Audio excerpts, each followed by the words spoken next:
The luxury market for condos is actually pretty interesting right now. This is your host, Ron Wojciechowski for the Black Hole of Real Estate. And while not everyone is looking for a luxury condo, I think we like the idea of glancing them and noticing them and looking at the pictures and the videos and dreaming that maybe that luxury condo on the beach overlooking the ocean, maybe it's in reach this year. And for some, I think it's going to be, and different than the past few years. We see in the market this year that it's been a bit soft in that area. And if you think about it, as residential homes continue to sell, although at a slower pace, it's something that's more in line with owner occupancy. People move from homes into homes based on school years and things like this, and getting married and getting divorced and all those other things that happen along the way where they're changing their primary residence. And the condo tends to be something who's a little further on in years, maybe a retiree, maybe a second home, and it's not always the front line for them of importance when it comes to making home purchases or condo purchases. So as the market is moving along and rising steadily, despite what others might have thought, home prices have kept up pretty good. Have actually increased about 3% this year. But the condo market, now this has been different because not everybody needs a condo.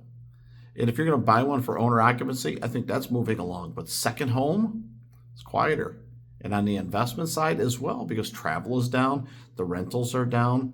Not everyone wants to buy in a condo building with the thought of special assessments or the increases in the HOA fees that they experience every month or every quarter or every year. Those have gone up. And layer in a special assessment if they have to take care of something in the building. There's a little bit of inherent risk right now. So the condo market absolutely has been softer, if you will, than the housing market. And I expect it to continue for a little bit, but there is some pent-up energy there.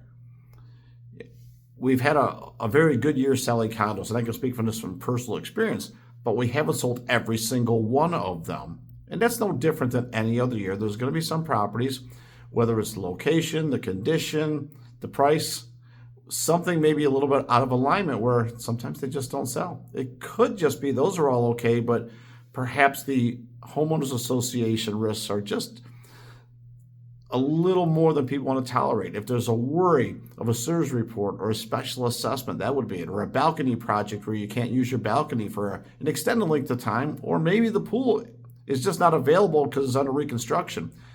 That would stop any condo from being actively sought after by most buyers. But we also run into a situation where a condo lingers on the market and it doesn't sell, and there's a price that buyers will pay that the owners are not ready to accept. And I believe that's the biggest change because let's face it, if you've had a condo and historically they've sold for a bunch of money, and in the last year or two, well, they sold for less if they sell at all. Some buildings are showing zero sales for the whole year because of this hesitancy. And a deal only happens if a condo owner is willing to sell a price that's in alignment with today's market, and then you have to have a buyer for that. Interestingly enough, we've had on some of our listings offers come in the first week or so that were below what the owner wanted at that time and certainly below the listing price. But as time has marched forward, what we have found is, hey, is that buyer from the first week still available? Because we definitely consider their price right now. Well, in all likelihood, that buyer found something else to buy, and they're long gone. And now you've been stagnant on the market for a long, long time.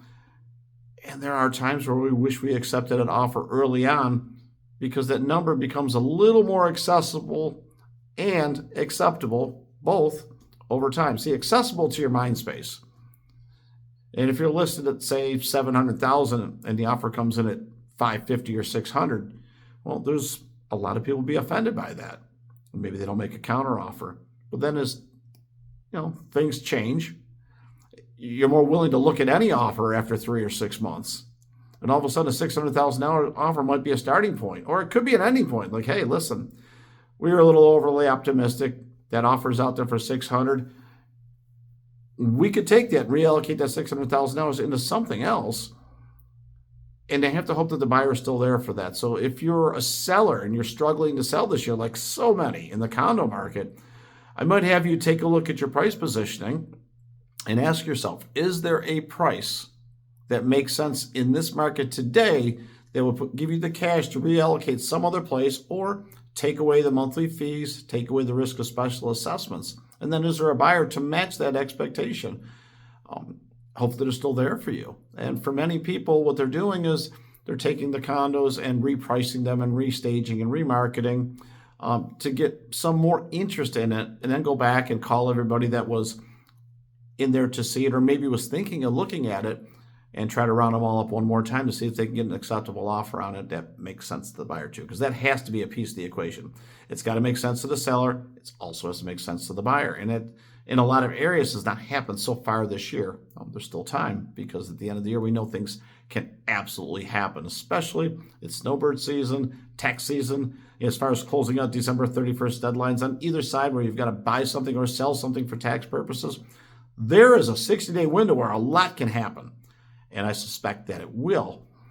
The other side is a number of people have just decided, you know what, this is not the time to sell for me, and they're looking towards long-term rentals, some short-term rentals, but just renting it out for another year, or just using it until the market is a little bit more in tune with what they're looking for. I'm going to give you a little secret right now.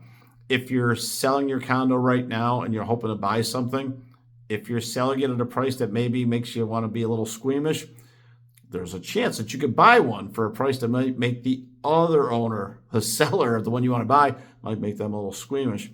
And if you wait until the price of your condo goes up to a price that you like, then the one that you want to buy, that price probably went up too. So it could be a zero-sum game for all the anxiety that's along with it. Quite honestly, some people just are not prepared to sell for a price that makes them feel like they took a loss.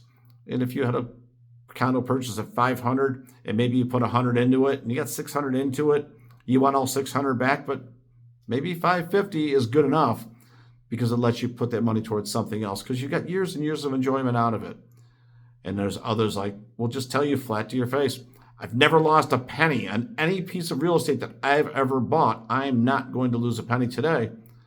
And what's odd is that sometimes taking a little bit less than the purchase price and accepting a small amount of loss, if that's what you want to call it, gets you out of $1,000 a month monthly fees, gets you out of taxes, gets you out of insurance and risk of special assessment. And by the way, is your condo going to go up as fast as your Vanguard fund? Because some of those funds are doing really well in the market with the stock market surging. You might be able to make up the difference by just going into a different investment vehicle and removing all of the loss as far as fees and taxes and HOA stuff. It's a lot to think about, but the luxury condo market right now, it's in a really interesting place.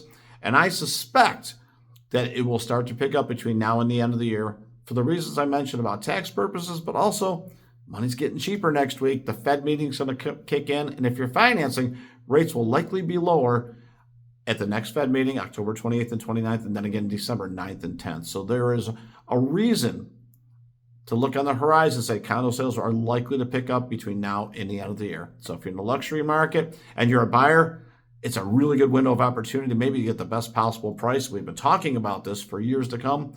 And if you're a seller, it might be the chance to get a little more aggressive and get your condo sold.